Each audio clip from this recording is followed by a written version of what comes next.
किशोरी बालिका सम्मेलन में अधिकारों और आत्मनिर्भरता पर हुआ संवाद। किशोरियों की शिक्षा, स्वास्थ्य, पोषण, सुरक्षा, कौशल विकास एवं आत्मनिर्भरता को बढ़ावा देने के उद्देश्य से doctor Shambhunath Singh research foundation (SRF) द्वारा शक्ति परियोजना अंतर्गत शुक्रवार को केंद्रीय उच्च तिब्बती शिक्षा संस्थान सारनाथ के अनाथपिंड गेस्ट हाउस में छूलेंगे आसमां विषय किशोरी शक्ति सम्मेलन का आयोजन किया गया। कार्यक्रम को संबोधित करते हुए मुख्य अतिथि प्रख्यात लेखिका एवं राष्ट्रवादी विचारक डॉक्टर नीरजा माधव ने कहा कि किशोरियों को अपने देश, समाज एवं परिवार की संस्कृति, परंपराओं, रीति रिवाज एवं संस्कारों का सम्मान करना चाहिए। उन्हें पश्चिमी सभ्यता का अंधानुकरण नहीं करना चाहिए। उन्होंने अपने जीवन के संघर्षों और वांछित लक्ष्य की प्राप्ति के लिए किए गए प्रयासों का उदाहरण देते हुए बालिकाओं को अपना लक्ष्य निर्धारित कर पूरे जोशोखरोश के साथ जुट जाने का आह्वान किया। कार्यक्रम की अध्यक्षता करते हुए केंद्रीय उच्च तिब्बती शिक्षा संस्थान सारनाथ की कुलसचिव डॉक्टर सुनीता चंद्रा ने कहा कि आज बालिकाओं का ऐसा जुटान देखकर मुझे भी अपना बचपन याद आ गया। उन्होंने कहा कि किशोरावस्था में कदम रखते ही बालक बालिकाएं सतरंगी सपने देखना शुरू कर देते हैं, किंतु यथार्थवादी सपनों को अपना लक्ष्य बनाकर उनका पीछा करने से ही लक्ष्य की प्राप्ति संभव है। सम्मेलन में विभिन्न बस्तियों से बड़ी संख्या में आई किशोरियों, पीर एजुकेटर्स, परियोजना कार्यकर्ताओं, अभिभावकों, सामुदायिक प्रतिनिधियों तथा विभिन्न सरकारी विभागों एवं संस्थाओं के प्रतिनिधियों ने प्रतिभाग किया। कार्यक्रम का उद्देश्य किशोरियों को उनके अधिकारों, अवसरों एवं जिम्मेदारियों के प्रति जागरूक करने के साथ अपनी बात रखने और निर्णय लेने के लिए सशक्त मंच उपलब्ध कराना रहा। सम्मेलन में किशोरियों की शिक्षा, स्वास्थ्य एवं पोषण, मासिक धर्म, स्वच्छता, बाल विवाह की रोकथाम, लैंगिक समानता, बाल संरक्षण, जीवन कौशल, डिजिटल साक्षरता और भविष्य की संभावनाओं जैसे महत्वपूर्ण विषयों पर संवाद हुआ। किशोरियों ने अपने अनुभव, चुनौतियां और सुझाव भी साझा किए। वक्ताओं ने कहा कि किशोरियों को केवल लाभार्थी के रूप में नहीं, बल्कि सामाजिक बदलाव की सक्रिय भागीदार के रूप में देखा जाना चाहिए। उन्हें अपनी बात रखने, निर्णय लेने और अवसरों तक पहुंच बनाने का मंच मिलने से वास्तविक और टिकाऊ बदलाव संभव है।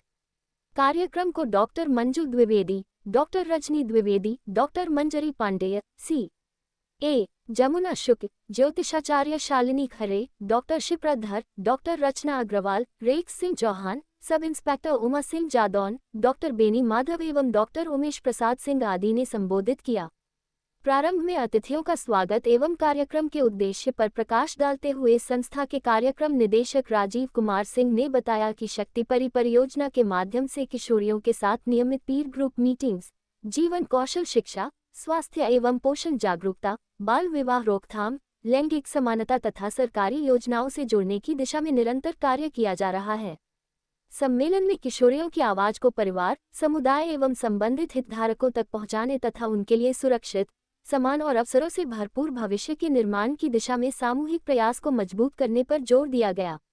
कार्यक्रम का संयोजन परियोजना प्रबंधक राजश्री शुक्ल के नेतृत्व में रश्मि, बबीता एवं अंजलि ने किया, जिसमें सारनाथ क्षेत्र की 15 बस्तियों की लगभग 250 किशोरियों ने प्रतिभाग कर अपने सपने, उनकी चुनौतियों, लक्ष्यों की पूर्ति के लिए किए जा रहे प्रयासों को भाषण, गायन, वादन, नृत्य, नाटिका एवं नुक्कड़ नाटक के माध्यम से प्रस्तुति की। इस अवसर पर संस्था के संजय सिंह, शशांक जायसवाल, भगवान दास, मेरा नाम डॉक्टर रोली सिंह है। मैं doctor Shambhunath Singh research foundation से जुड़ के काम कर रही हूँ। आज का जो ये किशोरी सम्मेलन आयोजित किया गया था, वो चलो वहाँ जरूरत है जहाँ की परिकल्पना के साथ यहाँ पर वो बच्चियां लाई गई हैं, वो बच्चियां यहाँ पहुंची हैं जो बहुत ही जरूरतमंद थी और विकट परिस्थितियों में जी रही थी। उन्होंने अपने अंदर एक सपना बनाया। सपने को साकार करने के लिए ये एक अभिव्यक्ति प्लेटफॉर्म था, जहाँ पे शहर के ही नहीं, राष्ट्रीय अंतर्राष्ट्रीय ख्याति लब्ध वो महिला विदुषी महिलाएं आई थी, जिन्होंने एक अपना मुकाम बनाया है। आप देख रहे हैं हमारे यहाँ डॉक्टर जैसे मंजू द्विवेदी जी हैं, रेखा चौहान जी हैं। इसके पहले हमारे बहुत सशक्त मंच था। उन सबके उद्बोधन के बाद ये लड़कियां, ये किशोरियां, जिनके अंदर एक हताशा का समाया हुआ है, उनमें आशा की किरण जगाने के उद्देश्य से यहाँ ये आई थी।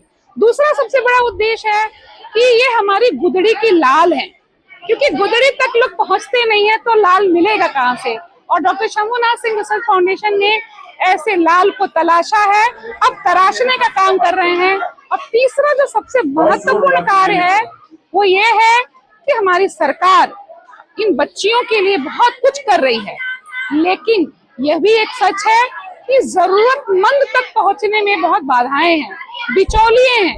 सरकार की मंशा वहां तक पहुंच नहीं पा रही है, वो कारगर नहीं हो पा रही है जो वास्तव में हकदार हैं। तो हम सरकार की जो योजनाएं हैं वो भी इन तक पहुंचाने में मदद कर रहे हैं, उनकी जो चुनौतियां हैं उसको दूर कर रहे हैं। इसलिए हम कह सकते हैं कि सरकार और जरूरतमंद के बीच में एक ब्रिज के रूप में आज का एक प्लेटफॉर्म था। और आप इन बच्चियों के चेहरे पे जो रौनक देख रहे हैं, दुआ करिए ये रौनक बनी रहे और ये छूले आसमान। मेरा नाम राजीव कुमार सिंह है और मैं doctor Shambhunath Singh research foundation का महासचिव हूँ। आज जो ये कार्यक्रम हुआ है उसका नाम है छू लेंगे आसमान। और छू लेंगे आसमान नाम इसलिए रखा गया है कि हम जिन बस्तियों में किशोरियों के साथ काम करते हैं, उनके कुछ सपने हैं, उनके कुछ अरमान हैं, उनकी कुछ आकांक्षाएं हैं, उनको पूरा करने के लिए वो क्या कर सकती हैं, संस्था उनको किस तरीके से मदद कर सकती है, समाज उनको किस तरीके से मदद कर सकता है, उसके लिए आज का ये कार्यक्रम 2 सत्रों में रखा गया था। जिसमें पहले सत्र में लड़कियों ने अपना एक आकांक्षा वृक्ष तैयार किया, जिसमें उन्होंने अपने सपनों को फूल के रूप में दर्शाया है। आप एक बार अंदर उसका भी आप बाइट को ले सकते हैं। और दूसरे सत्र में उनका संवाद नगर की प्रबुद्ध वर्ग की महिलाओं के साथ हुआ, जिन्होंने अलग अलग क्षेत्रों में अपने मुकाम हासिल किए हैं, जिनमें साहित्यकार हैं, रंगकर्मी हैं, पत्रकार हैं, एडवोकेट हैं, ज्योतिषाचार्य हैं, सीए हैं, डॉक्टर हैं। ऐसे वर्ग की महिलाओं का जिन्होंने आमंत्रित किया था, उन्होंने अपने संघर्षों के माध्यम से किस प्रकार अपना वांछित मुकाम कैसे हासिल किया, उसको लेकर के लड़कियों के साथ संवाद किया, उनको प्रेरणा दी, उनके अंदर एक आत्मविश्वास भरा कि वो अपने सपनों को किस तरीके से हासिल कर लें। इस आज के कार्यक्रम में हमारे 15 कार्यक्षेत्र की बस्तियों की लगभग 250 लड़कियां आज हमारे बीच में यहाँ पर आई हुई थी और उन्होंने अपने अपने मन की बातों को सबके सामने साझा किया और आज एक संकल्प भी लिया कि जो वो सोच रही हैं उसको पूरा करके दिखाएंगे। कितने मुख्य नहीं कार्यक्रम में कितने कार्यक्रम में मुख्य अतिथि के रूप में कार्यक्रम के मुख्य अतिथि के रूप में देश की जानी मानी साहित्यकार और कथाकार डॉक्टर नीरजा माधव आई थी। उनके साथ कार्यक्रम के अध्यक्ष के रूप में इस संस्थान की केंद्रीय तिब्बती उच्च शिक्षा संस्थान की रजिस्ट्रार डॉक्टर सुनीता चंद्रा थी। उसके अलावा आरएसएस की जो महिला समन्वय की प्रांत से नियोजिका डॉक्टर मंजू द्विवेदी जी, शिक्षाविद डॉक्टर रजनी द्विवेदी जी, रंगकर्मी और वरिष्ठ कवित्री मंजरी पांडे जी, चिकित्सक doctor Shipradhar ji, chartered accountant CA Jamuna Shukla ji और राष्ट्रपति पुरस्कार से सम्मानित प्रधानाचार्य डॉक्टर वेणी माधव जी, इस संस्थान के मानद प्रोफेसर उमेश प्रसाद जी सिंह जी और नगर की अन्य महिलाओं में रेखा सिंह चौहान जी आदि इसमें मौजूद थे। और संस्था के बारे में जानना होगा, संस्था हमारी जो है वो ज़्यादातर महिलाओं, बच्चों, किशोर किशोरियों के उनके सर्वांगीण विकास के लिए काम करती है, खास तौर से उनके स्वास्थ्य, शिक्षा, पोषण, सुरक्षा और आत्मविश्वास को बढ़ाने के लिए और कौशल विकास के लिए कार्य करती है। क्या संदेश देंगे आज? संदेश हम देंगे कि बच्चियों को आगे बढ़ाना, जैसा कि हमारे प्रधानमंत्री जी ने बेटी बचाओ बेटी पढ़ाओ का नारा दिया है, उस नारे को सिर्फ हवाई न हो जाए, उसको ज़मीन तक कैसे हम लोग को पहुँचाएँ, उसको लेकर के हमारी संस्था इस कार्य को अंजाम दे रही है। और मुझे बहुत खुशी है कि आज जो लड़कियाँ स्कूल छोड़ चुकी थी वापस स्कूल में आई, सिर्फ स्कूल में नहीं आई बल्कि उन्होंने अपना एक रिटेंशन भी किया है, स्कूल में उनका ठहराव भी हुआ है। उनके परिवार जो उनकी जल्दी शादी कर दे रहे थे, वो उन्होंने उनकी शादियों को टाला है। अब लड़कियों की शादी 18 साल के बाद हो रही है, तो इस माध्यम से उनका धीरे धीरे विकास हो रहा है। और एक बार जब किसी भी बच्चे के अंदर आत्मविश्वास पैदा हो जाता है तो उसके बाद उसको कोई नहीं रोक सकता। Thank you. सब्सक्राइब कीजिए हमारे चैनल को और बेल आइकॉन को दबाइए हमारी लेटेस्ट वीडियो सबसे पहले।